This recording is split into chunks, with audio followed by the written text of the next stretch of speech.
All right. Hello, all truth warriors. Today's guest should need no introduction, as his tireless efforts to combat a corrupt medical system has seen him spreading the truth on many important subjects. He heads up an incredible alliance of leading experts, and the wealth of knowledge is shared between all, changing the world one day at a time. It's a pleasure to see his return back to the Atlantic Underground. Dr. Peter McCullough, hello, sir, and how are you doing?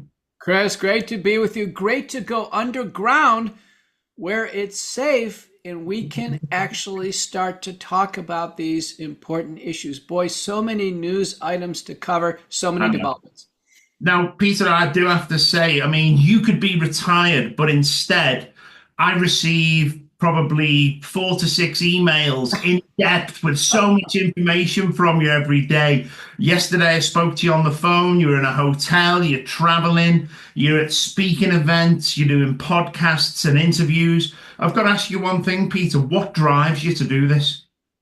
You know, before the pandemic, I was a very active academic doctor, internal medicine, cardiology. I was a pioneer on the connections between heart disease and kidney disease. I worked in vitro diagnostics, large pharmaceutical randomized trials, clinical strategies, devices, and my plate was full.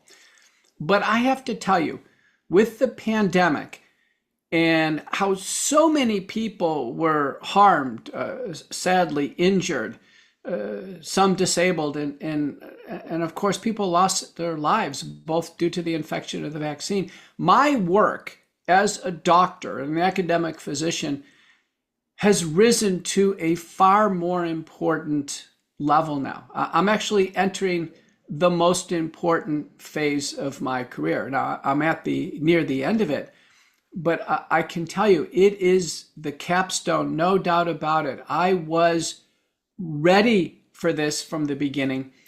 And from the very beginning, I've been very careful in my analyses. We're talking beginning of 2020, and I haven't been wrong. I have not advised the public in a single instance in the wrong direction.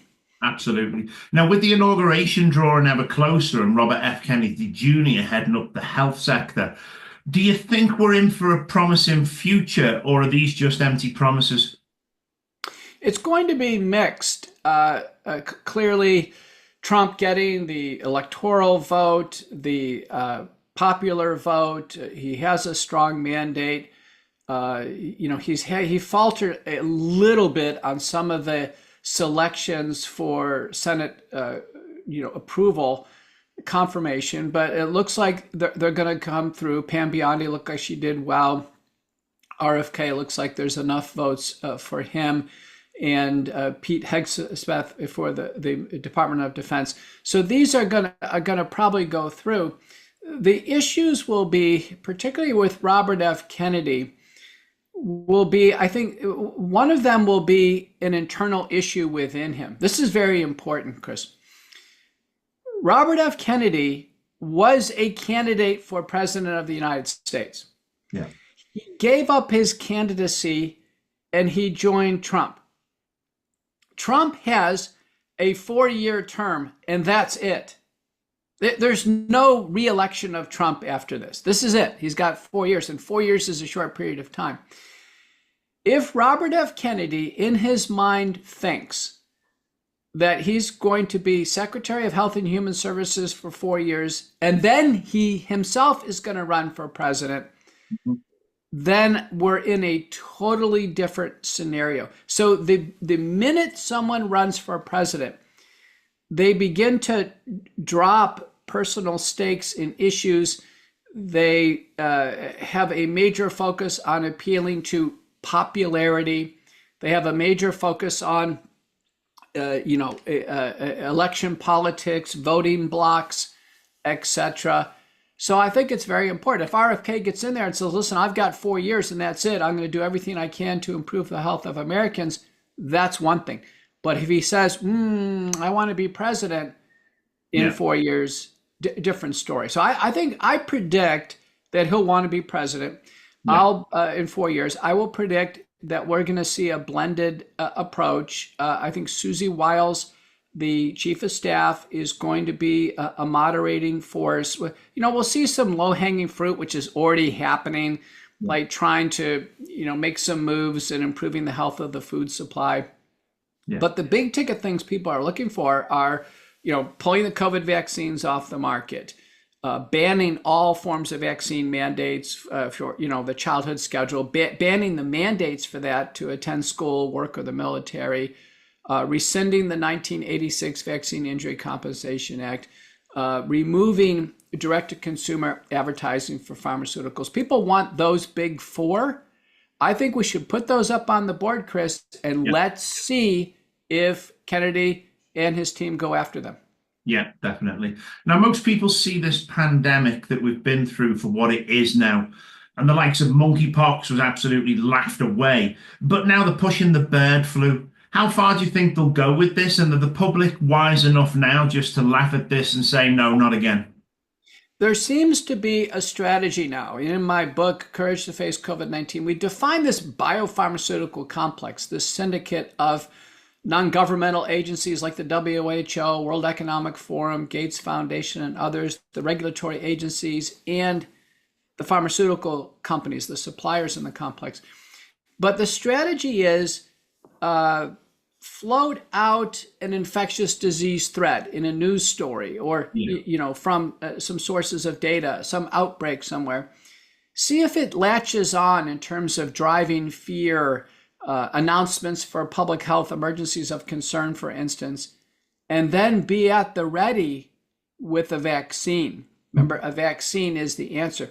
So we've seen this with monkeypox, and it was a war of information. And, unlike COVID-19, where experts like myself, we were late in, getting in front of the camera on TV, on national primetime TV. I was about 9 to 12 months late.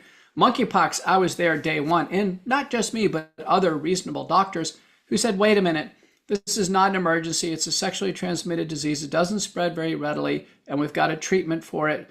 And monkeypox essentially died. Yeah. Bird flu, we've been at this at the very beginning. This outbreak's been going on for 4 years. Bird flu's been around for over 100 years, different strains. It's a very mild strain. This one looks like it came from gain-of-function serial passage research from the USDA Poultry Research Lab in Athens, Georgia. So this is actually probably a man-made problem that's affecting us right now, and is causing unnecessary slaughter of healthy chickens, and it's very mild for the animals. They should just gain natural immunity. Humans get natural immunity. We have early treatment, nasal sprays and gargles to prevent, and early treatment to handle. So bird flu is not going anywhere, so it just keeps going. Now we've heard about human metapneumovirus in China.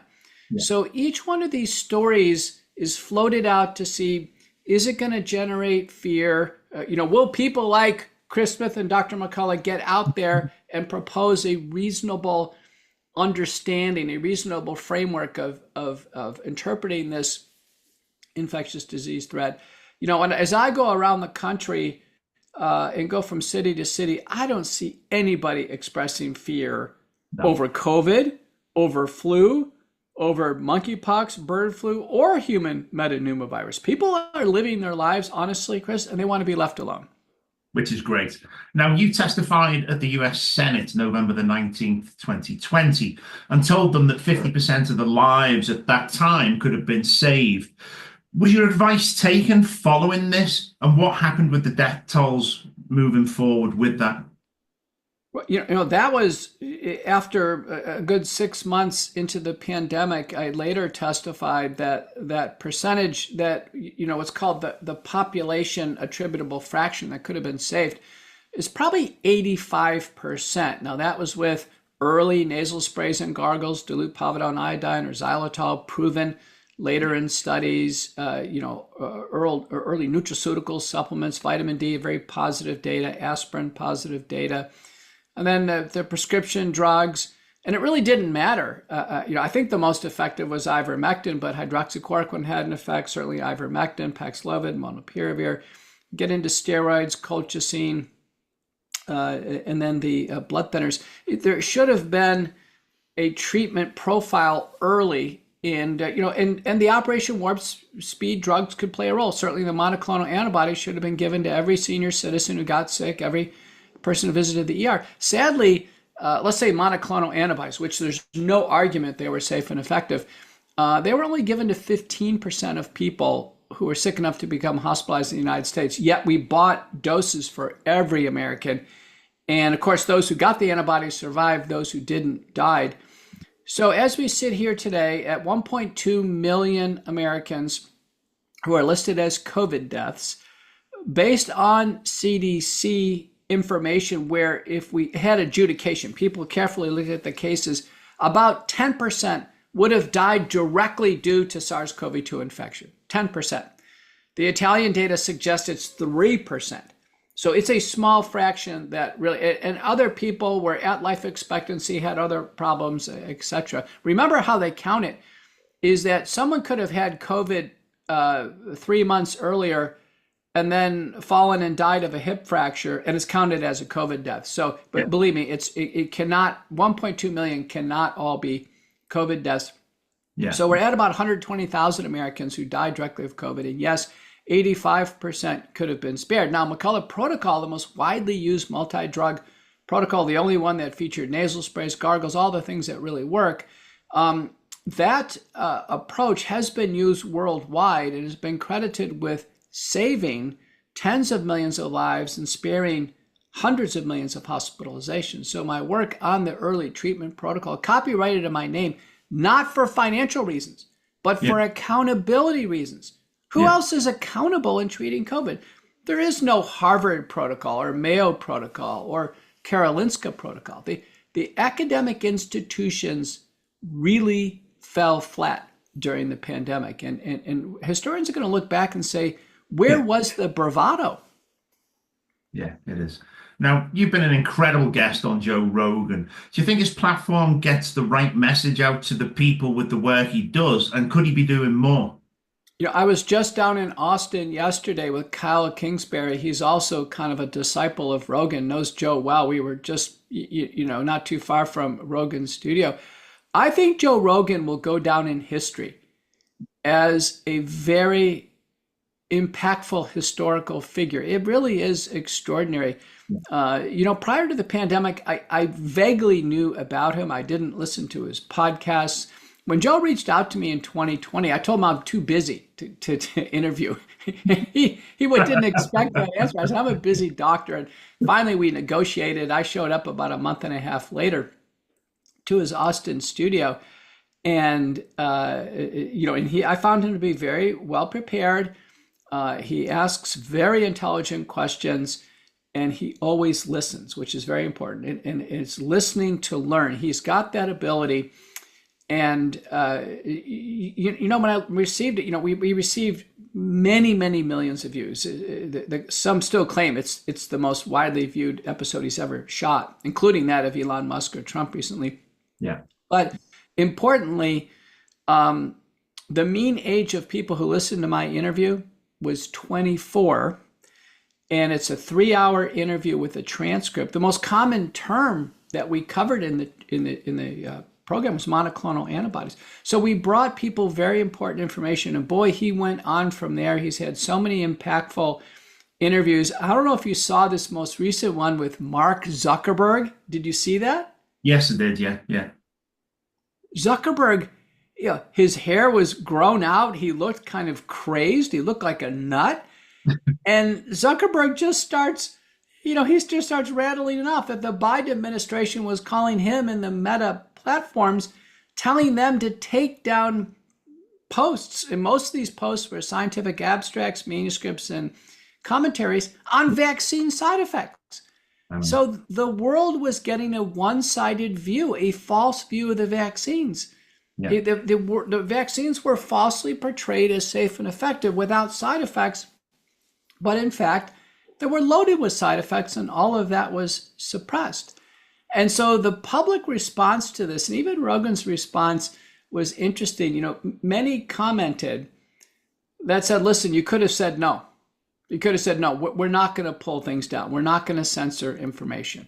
Yeah. And the other response is people said, well, great. Now, since they're getting rid of fact checkers, and by the way, the Meta platform uses the International Fact Checking Network, IFCN, which is an organized propaganda unit. It's basically a bunch of independent consultants, and they organize, and they're 100% pro-vaccine. This is not an even balanced fact checking.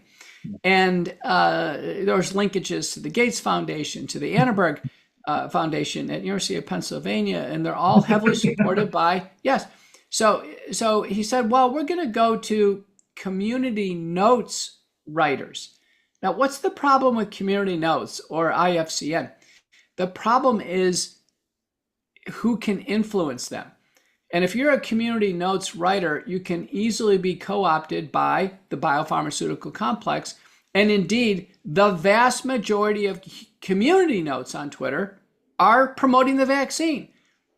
Just like the vast majority of Health Impact, IFCN, all the fact checkers on social media promote the vaccine. The fact checkers could have a more clever strategy. They could show a little even balance or this and that, but being 100% on one side of an issue, it's obvious that they're not fact checking. It's obvious it's installed censorship, directional censorship, and propaganda. So we'll have to see what happened. Immediately, some of my followers challenged Facebook with a post on vaccine side effects, and it was struck down immediately. So they haven't pulled any censorship out right now. But the fact that he came out and said that, I think was helpful for people to understand that our independent media reporting and shows like yours and mine, that we weren't wrong, we weren't crazy, we were bringing people the truth.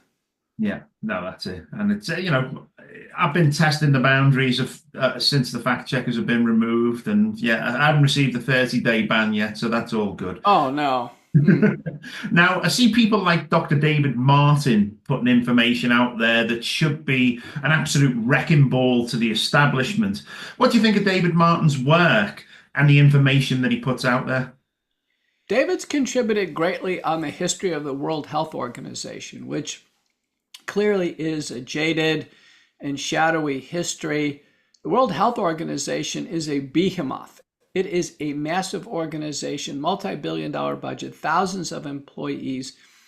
And in my book, Courage to Face COVID-19, we believe that the WHO is the nerve center of this biopharmaceutical complex, this syndicate now, which is running the table with, pandemic after pandemic. In a sense, that's what they aspire, and having one response after another, being vaccine after vaccine. I interviewed for my show Lisa Myron, who's an investigative attorney in Toronto. I had her on yesterday. and she probably told you, Chris, about national focal points, that these NFPs, there's over 140 of them, and they became the coordinating center for the messaging through the pandemic by the WHO. She's got this nailed down. The NFP for the United States is called PAHO, the Pan American Health Organization in Washington, D.C. So do you remember through the pandemic early on, these phrases that came out all over the world in the media simultaneously all over the world? The world has never been coordinated like this before. And there are montages, Chris, of these coming out where it's said in all the different languages in all the different countries. The first one was, that I can recall, was no one is safe. No, and you can get newsreel after newsreel of everybody on the same day saying no one is safe. And then later on in 2021, crisis of the unvaccinated. And it came out all together, all at once. And these phrases that injected fear into the population, that herded people into mass vaccination, they were carefully coordinated. And Myron thinks the WHO is the nerve center. It makes a lot of sense. Yeah, definitely. Now, David Martin, he hasn't even been on Joe Rogan's show yet. Would you like to see him on there? David could. David certainly has done good scholarship on the WHO and some of the patents, but we want to be careful not to overstate things. So yeah, I'll give myself as an example. I coming into the pandemic, I was not paying attention to the PrEP Act. I didn't pay attention to DARPA and their program to develop messenger RNA vaccines in 2012. I wasn't paying attention to the SPARS pandemic exercise in 2017 by the Gates Foundation. I didn't even pay attention or even know about Event 201, which was done in the fall of 2019. Boy, I wish I would have. So I had to catch up, but I can't go back and say, I saw this coming years ago. And I've heard some people say that. They've kind of intonated like, oh, this is predictable. We saw this coming, what have you. So David Martin writes a newsletter that advises investors. So I went ahead and pulled it. You can pull it down. 28, the years up to 2019, including 2019, no mention of a pandemic. Yeah. No mention of coronaviruses. First quarter of 2020, no mention of a pandemic or coronaviruses. So what we have is we have a written record of who said what when. Yeah. And you'd be hard pressed to find somebody 10 years ago who put this all together. Myself, Martin, and others, we're piecing it together after the fact. The person I think was quickest in piecing it together, got his book out first, was Peter Bregan. He put it together more quickly. But no one was out there warning us ahead of time. On the vaccines, I'll make the claim. I published an op-ed in The Hill in August of 2020. The Hill it's still on their website today. It's widely read by the House, the Senate, White House, political insiders. So The Hill is solid. It is solid. And, the title of the op-ed was The Great Gamble of the COVID-19 Vaccine Development Program. I'm the only person who called it. Even if Robert F. Kennedy didn't write that.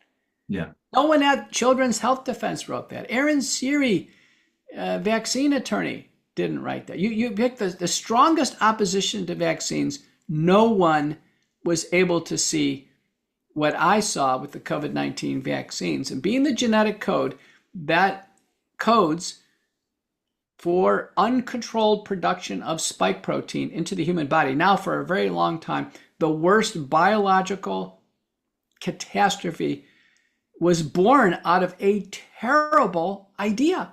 Yeah. This is a vaccinology idea that is a horribly unsafe, reckless idea. Yeah. Now, when Donald Trump was talking about treatments, the media spun it to say he was saying people should drink bleach. But I believe the treatment that he was referring to was the likes of CDS, chlorine dioxide solution, or MMS, the miracle mineral supplements. How effective are these? And do you think he was quoted out of context with this? Yeah, Trump just should have been kept far away from the medical details. During the Spanish flu, Woodrow Wilson never even commented on the Spanish flu during his presidency. You should leave it to doctors. I think if there's another pandemic, I don't even want to see Trump or the President of the United States involved at all, because it's an opportunity for misadventure. It'd be just like me trying to comment on the building trades and making some conclusion regarding steel girders. I would be quickly wrong because I'm not a building expert or an engineer. So what I believe he was talking about, and I learned this from anti-infective dentist Paul Gossett from Chicago, is sodium hypochlorite.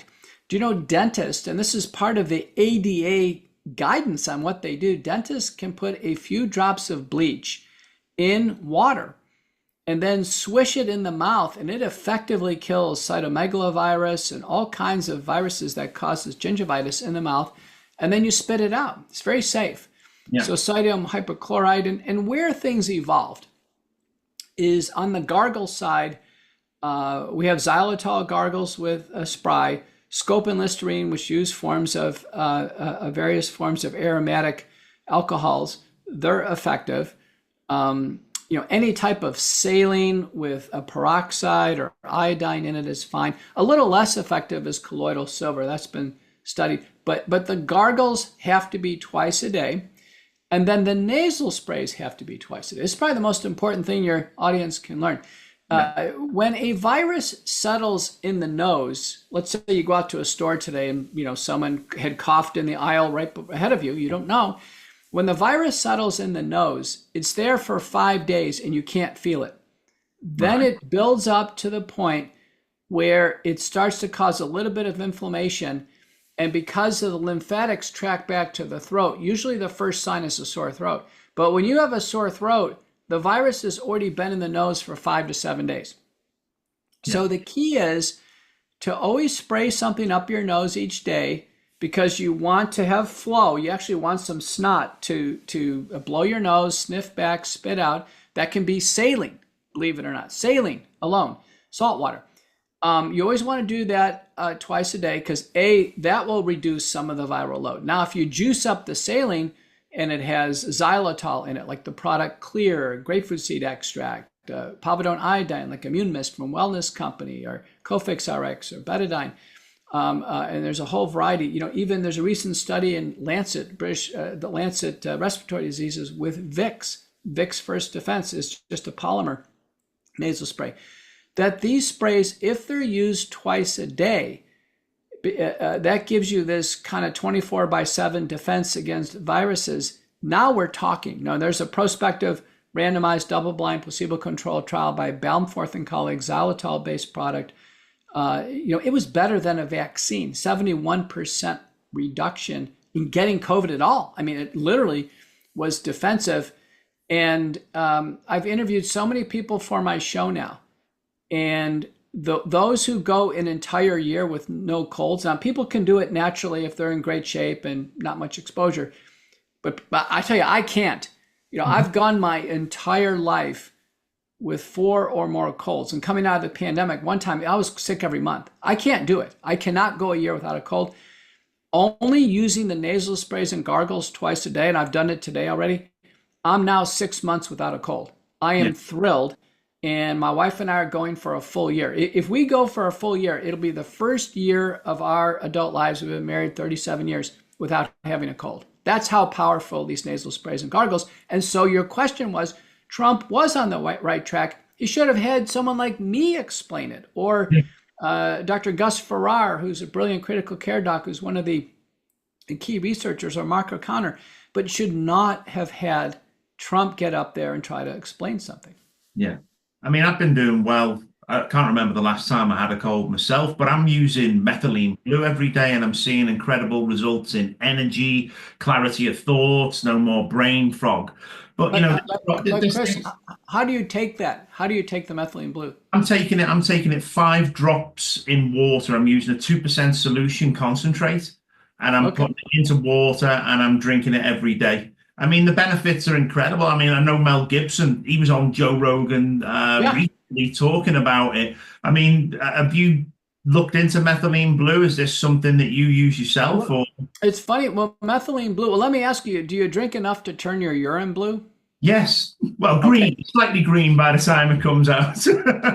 well, we use it in a couple applications in medicine. We use it for carbon monoxide poisoning. So we actually give methylene blue intravenously. We also do it to try to revive people after a cardiac transplant when the circulatory system is frozen. It's called cardioplegia. Yeah. And it's interesting.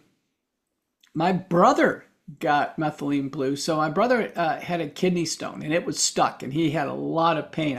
We were going out to dinner that night, and he literally fell over out of his chair. He's in so much pain, the kidney stone.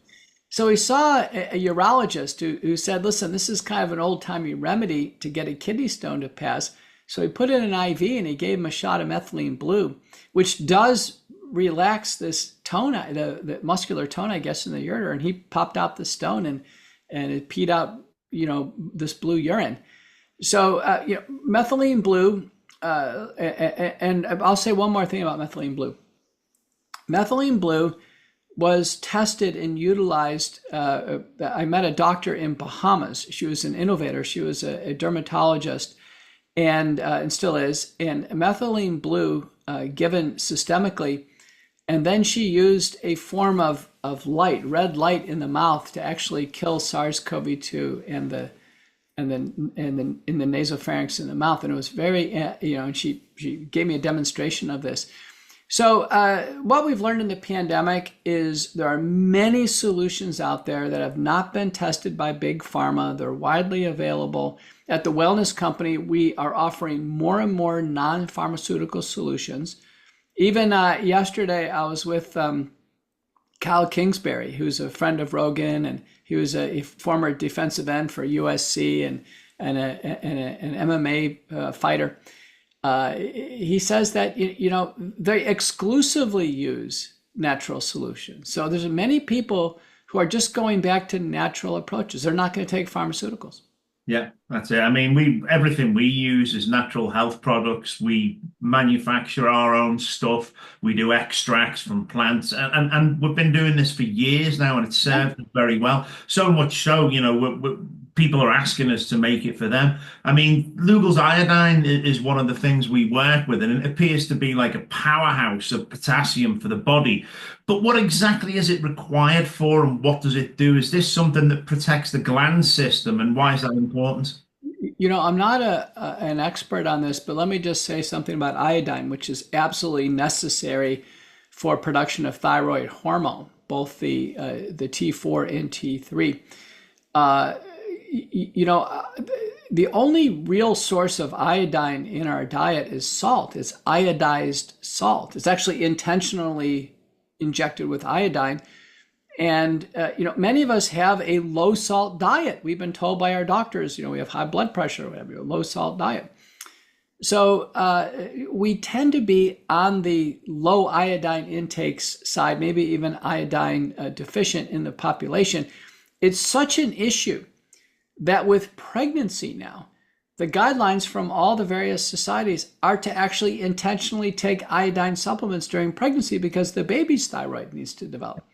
So we have to explore some of these issues because our food supply has become, over time it's become refined and certainly changed. And while it may have things that's undesirable in it, it may be deficient in others. So I'm open to this idea about iodine. Many specialists will say, listen, there is so much hypothyroidism. Population statistics are 8% in men, 15% in women. That made me say, listen, try a little iodine supplement first before we get to the drugs. Yeah, definitely. And with the salts that you were mentioning as well, I mean, we use sea salt, which is so mineral rich that it gets all the minerals back into the body as well. And people need to obviously realize, don't be using, chemically manufactured table salts and things like that. You really need to go for the high quality mineral stuff. Well, I'm glad you mentioned that. So you're right. Sea salt has minerals like calcium, magnesium in it. But one of the reasons why we're again deficient in minerals is water. Now, many people in this health freedom space have water filters and they drink bottled water, what have you. Well, they're stripping the minerals out of the water. So I can't tell you how many patients I see have extra beats of the heart called premature atrial contractions, premature ventricular contractions. My most common suggestion initially is take some magnesium chelate, chelated magnesium. For the heart, it's typically magnesium maleate. For the nerves, it's magnesium glycinate. Yeah. And I always ask people, you drink filtered water? Oh yeah, I'm triple filtering it. I'm drinking bottled water. Well, there you go, right? So another hot topic in water, since we're on it, Chris, are you following this story about microplastics? Yeah, I mean, I've been looking at microplastics for a long time. And again, the salt that we use is filtered through a volcanic sand naturally at the source, at the beaches. And that helps get rid of a lot of the microplastics naturally. But yeah, I mean, this stuff, even going back to BPA, causing problems with estrogen mimickers and things like that in people's body. I mean, I look at this whole LGBTQ movement and wonder whether it's been caused by microplastics and these estrogen mimickers for so long, causing basically hormone disruptions within so many people that it affects the minds. It doesn't look good. Nick Holscher from the McCullough Foundation, an epidemiologist, a really brilliant young man, has done some great work on microplastics. We were stunned with the New England Journal of Medicine paper where they pulled out carotid atheroma, big cholesterol tubes out of the arteries, and analyzed it, and they're loaded with microplastics. So this stuff is circulating in our body. There's compelling evidence that's the case. The water filters can't filter it. Yeah. You can't filter it out completely, and it's coming from various sources. So I had an expert on my show. It came on regarding water, and he said the solution that his company is offering is that, believe it or not, we need to start cleaning the sewer water, the discharge water from businesses sooner. We just can't have it all come through lines to water treatment centers and then start to treat the water. He goes, it's too late. And so he gives great examples. I guess in Europe, they're farther ahead of this than we are, where there's a system that you actually put on the outflow water from a business and you start to clean it. In fact, you can actually recirculate some of the water. So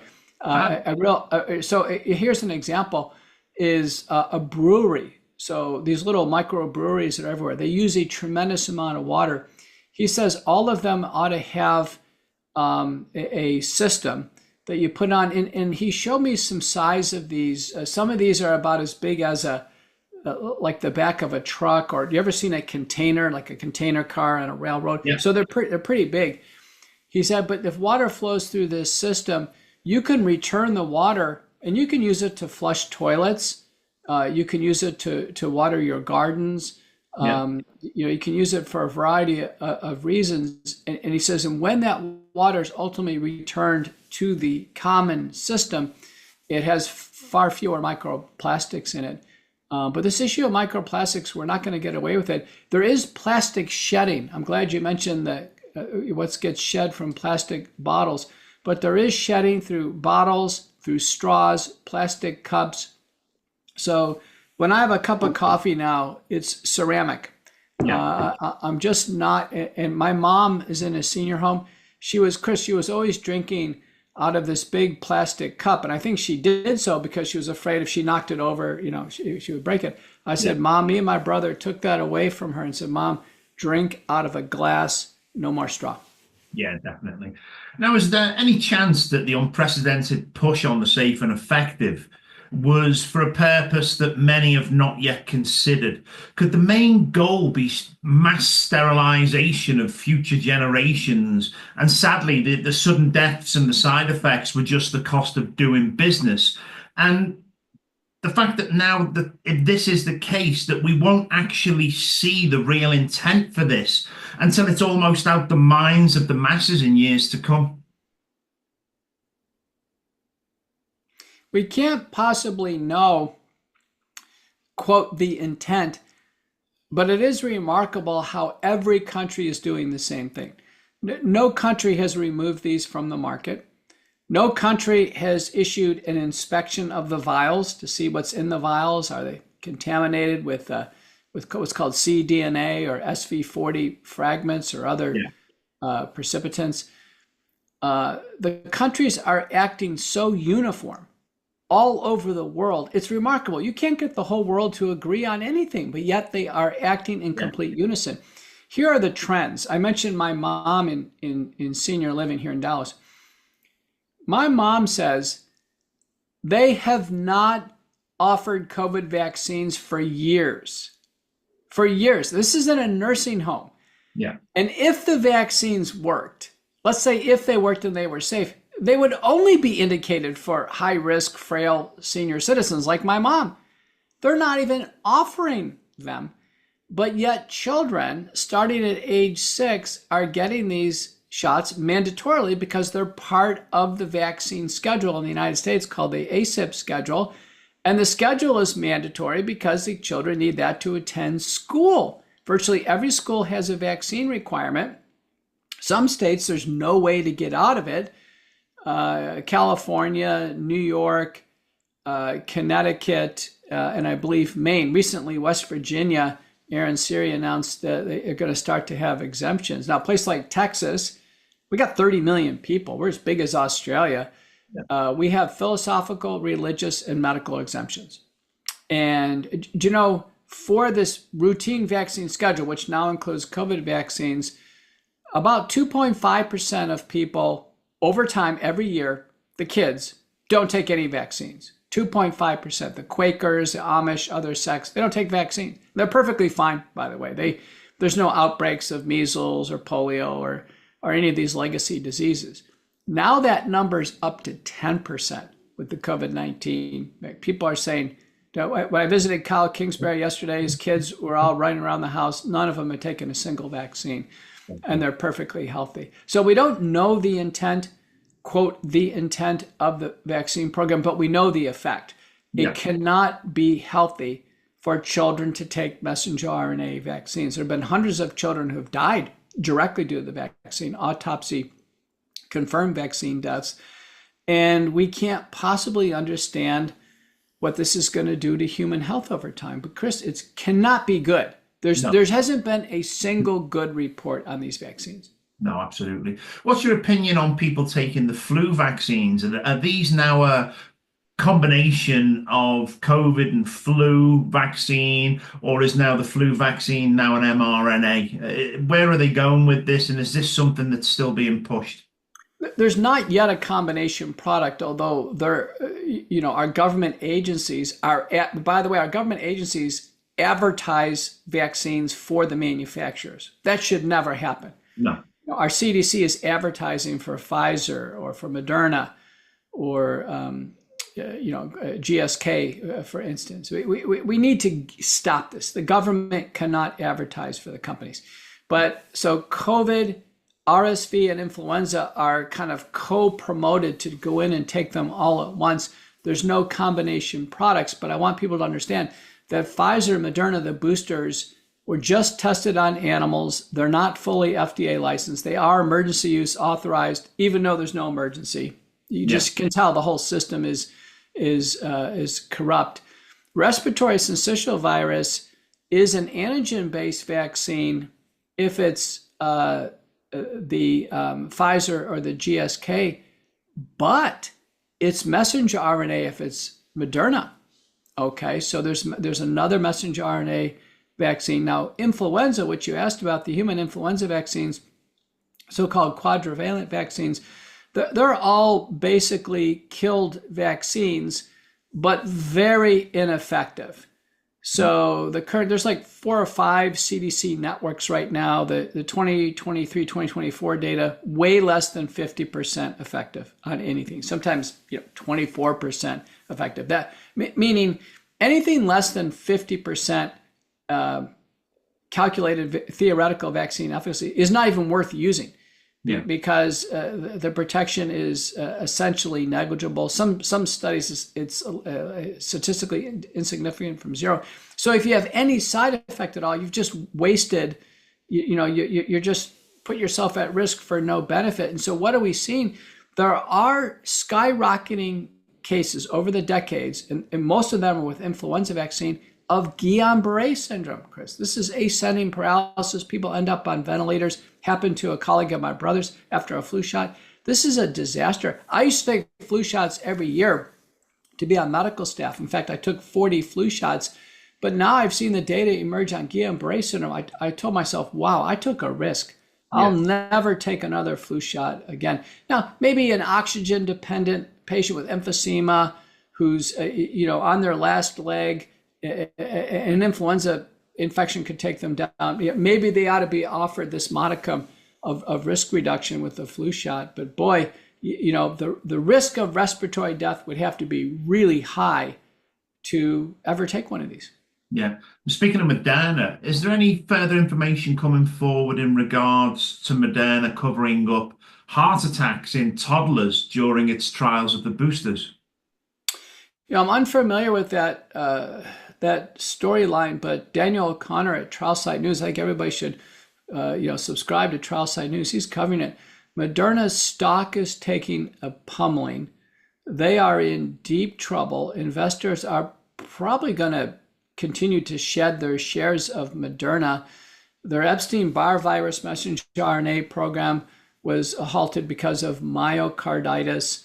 They've had myocarditis and other messenger RNA lines. I think the whole messenger RNA platform is going to be flawed. It looks like it targets the heart, and whether it's a form of cancer therapy or if it's a vaccine or metabolic replacement therapy, it looks like it's going to have cardiotoxicity. This paper by Schreckenberg and colleagues showed you sprinkle messenger RNA on cardiomyocytes, within an hour or two, the cells become toxic. They are dysfunctional. They don't conduct electricity correctly. They don't contract.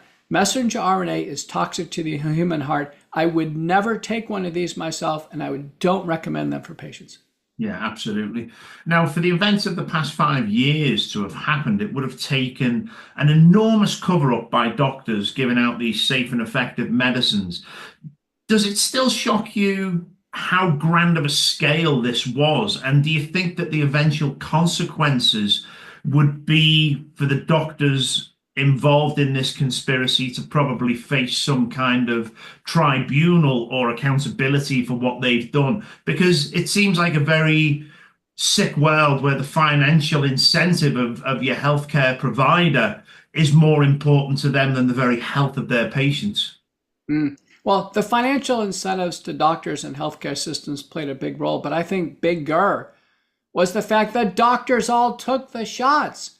So the doctors were quickly philosophically and religiously involved in what we call vaccine ideology. They bought into this themselves. They took the personal risk. They had their families and their kids vaccinated, and they can't psychologically come to this new reality that they made a mistake. They may have made a mistake of all time with their personal health and their family's health. Do you know not a single chief of medicine anywhere in the world, Mayo Clinic, Harvard, Karolinska, Charity in Berlin, nowhere has anybody come out and expressed any concerns over safety of the vaccines?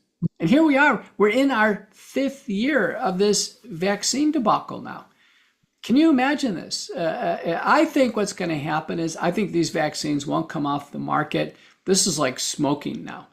Smoking, from the time the alarm was signaled that smoking was dangerous and caused lung cancer, doctors were smoking. They were advertising cigarettes. Nurses were smoking. No, smoking could not. Doctors were vehemently telling people that smoking was safe. It took 20 years from 1949, 1964 to the U.S. Surgeon General report. Then it took another 30 years to the Great Tobacco Settlement. There's going to have to be a significant die-off and a whole new generation to come in. The key question to ask your doctor is, Chris, are you unvaccinated?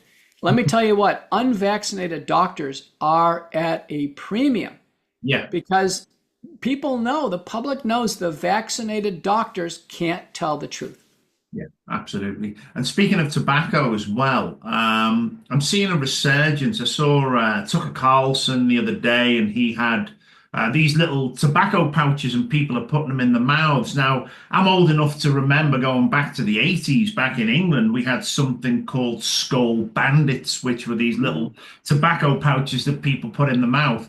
And they seem to be pulled from the market, even though they did have a big warning on them saying that it could cause mouth cancer. These things were eventually pulled from the market.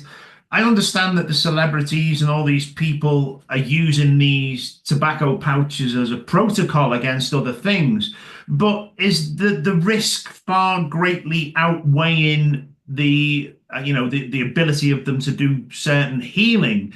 And are people unaware of what past history has done with these things?